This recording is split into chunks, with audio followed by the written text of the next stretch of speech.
ইমান ঠিক না থাকলে নামাজ পড়ে কোনো লাভ নাই, ঠিক না বেঠিক? মসজিদ দেখলেন, ইমাম দেখলেন, দাড়ি টুপি জুব্বা পাগড়ি সব দেখলেন, ঢুকে গেলেন, একতেদায় টুপি হাজাল ইমাম বলে দাঁড়িয়ে গেলেন, কিন্তু ওই ইমামের আকীদা শুদ্ধ নয়। ইমামে বলে নবী আমাদের মতো মানুষ, ইমামে বলে ওলি আল্লাহ বলতে কিছু নাই, ইমামে বলে সবে বরাত হারাম, ইমামে বলে সবে মেরাজ বলতে কিছু নাই। এই ধরনের ইমামের পেছনে একতেদা করে কিয়ামত পর্যন্ত নামাজ পড়বেন, কিন্তু নামাজ আল্লাহর দরবারে কবুল হবে মনে হয়। দাঁড়ান না, দেখুন কোরআন কি শক্তি আছে। ভিত্তি আগে, বেসমেন্ট আগে, তারপর তো দেওয়াল তুলবেন, ছাদ দিবেন কি না দিবেন সেটা পরের কথা।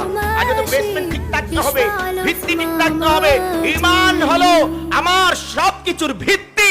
ঈমান ঠিক তো আমার ছাদ হবে, দেওয়াল হবে, সব ডেকোরেশন হবে, সবকিছু সুন্দর হবে। আর এই ভিত্তি হলো ইসলামের ভিত্তি হলো কলেমা। যার কলেমা আছে, ঈমান আছে, তার আমল আল্লাহ